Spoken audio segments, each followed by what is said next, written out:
Hello friend, welcome back to my channel Abhirupa. তোমাদের এই চ্যানেলে সবাইকে অনেক অনেক স্বাগত।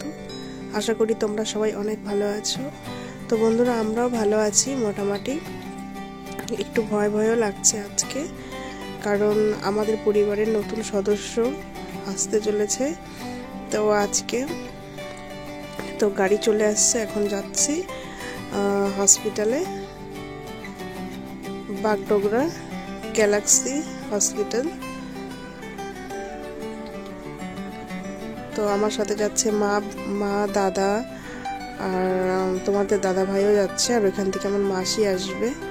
আর আয়েশাকে রেখে যাচ্ছি। খুব মনটা খারাপ লাগছে শুধুমাত্র ওর জন্য, যে ও কী করে থাকবে, কারণ এর আগে আমাকে ছেড়ে কোনো দিন থাকেনি ওরকমভাবে, আর কয়েকটা দিন থাকবে। খুব খারাপ লাগছে। তো চলে আসছি হসপিটালে। আর খুব একটা বেশি ভিডিও করতে পারেনি তোমাদের দাদাভাই, অল্প স্বল্প ভিডিও করেছে। তো ওটাই তোমাদের সাথে শেয়ার করছি এখন। তো যতটা পারবো তোমাদের সাথে শেয়ার করবো। আর ওইখানে তোমাদের দাদাভাই সব কাগজপত্র দেখাচ্ছে ডাক্তারের। আর এখনই নিয়ে যাবে সিজার করতে, কারণ খুব ইমার্জেন্সি, কারণ পেটে জল শুকিয়ে গেছে যেখানে বাচ্চাটা আছে। তো ডাক্তার বললো তো আর রিস্ক নিয়ে লাভ নেই, তাড়াতাড়ি তোমরা করে নাও। আর এখন সিজার করা হয়েও গেছে। আমার বেবিকে দেখাবে এখন। তো এখন বাজে 9টার মতো। তো মাসিকে বললো যে আমরা একটু এখন দেখতে চাই বেবিটাকে। আগেও দেখিয়েছে, এই যে আমাদের নিউ বেবি। তো তোমরা বিশ্বাস করবে না, সত্যি বলছি, আমরা খুব খুব খুশি হয়েছি। আর এইটা সেকেন্ড দিন। তো তোমাদের দাদাভাই আসছে আর আমাকে বেডে দিয়ে দিয়েছে। তো আমার কাছে এখন বেবিটা আছে। আর এখানে বাড়ির লোক থাকতে দেয় না, তো আর বাড়ির লোক থাকতে দেয় না, যার কারণে আর কেউ এখানে থাকেও না। তো টাইমে টাইমে আসে, এসে দেখে চলে যায়, কারণ মাসি রাখা হয়েছে, তো ওরাই দেখে। তোমরা কমেন্ট করে জানিও কার মতো হয়েছে দেখতে। আর আজকে চতুর্থ দিন, আজকে আমার ছুটি হয়ে যাচ্ছে, মানে বাড়ি চলে যাচ্ছি। আর এখন প্রায় বাজে হয়তো 4:30 কি 4:30 মতো বাজে। তো এখন চলে যাচ্ছি। আর তোমাদের দাদাভাই নিচে সিঁড়ি দিয়ে আসবে, আর এখন আমি গাড়িতে বসে আছি। তো যাচ্ছি গাড়িতে। আর যখন গাড়িতে যাচ্ছিলাম খুব ঝাঁকি লাগছিল, আর খুব অসুবিধাও হচ্ছিল, কারণ এত স্পিডে যাচ্ছিল। আর একটু আসতে গেলে ভালো হতো, কারণ সেলাই আছে, আর খুব ভয় লাগে, কারণ আয়েশার বেলা আমাকে অনেক কষ্ট করতে হয়েছে। তো আমি আর চাই না যে এখন ওই কষ্টটা হোক, কারণ আমি কষ্ট পাবো, সাথে বাচ্চাটাও পাবে। আর বাড়ির খুব কাছেই চলে আসছি এখন। আর দেখো, বাড়িতে আস্তে আস্তে প্রায় সন্ধ্যা হয়ে গেছে।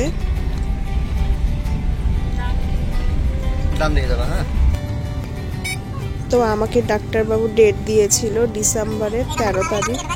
তো ডিসেম্বরের 13 তারিখ যাইনি, ডিসেম্বরের 7 তারিখেই সিজার করে দিয়েছে, কারণ জল শুকিয়ে গিয়েছিল। তো চলে আসছি দেখো বাড়ির সামনে, আর দাদা দাঁড়িয়ে আছে। তো বাড়িতে যাওয়ার জন্য আমিও খুব অস্থির হয়ে পড়েছি, কারণ আমার মেয়েটাকে দেখতে হবে, কারণ কবে থেকে আমি ছোটটাকে দেখি না, মানে আয়েশাকে। তো এখন চলে আসছি। দেখো আমার জন্য কি সারপ্রাইজ রেডি করে রেখেছে ওরা। তো খুব সুন্দর হয়েছে দেখতে। একটু আলো থাকলে ভালো হতো তোমাদেরকে দেখাতে।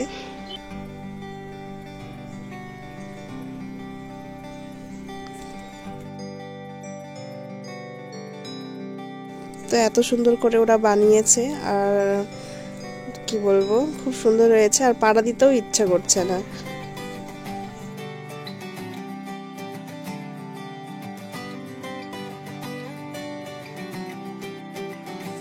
দেখো আয়েশা কি সুন্দর আদর করতে চলে এসেছে, আর খুব খুশি।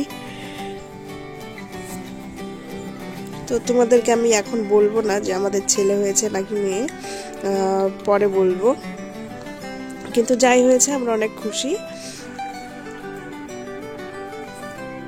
তো এখন কিছু নিয়ম কানুন আছে, ওগুলো করবে।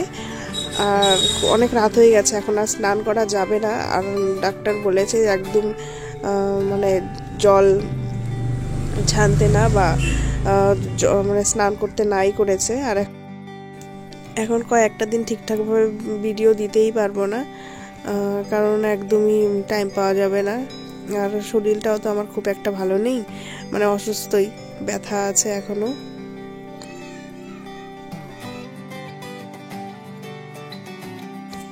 তো বন্ধুরা, ওকে সবাই অনেক আশীর্বাদ করো যাতে ও অনেক বড় হতে পারে, মানুষের মতো মানুষ হতে পারে। তো ঠিক আছে বন্ধুরা, আমাদের যদি এই ভিডিওটি ভালো লেগে থাকে তাহলে অবশ্যই লাইক, কমেন্ট, শেয়ার করবে। আর যারা ফেসবুক থেকে দেখছো তারা কিন্তু ফলো করতে ভুলবে না। আর যারা জানতে চাও যে আমাদের বেবি ছেলে না মেয়ে, তারা কিন্তু পরের ভিডিওতে অবশ্যই চোখ রাখতে হবে।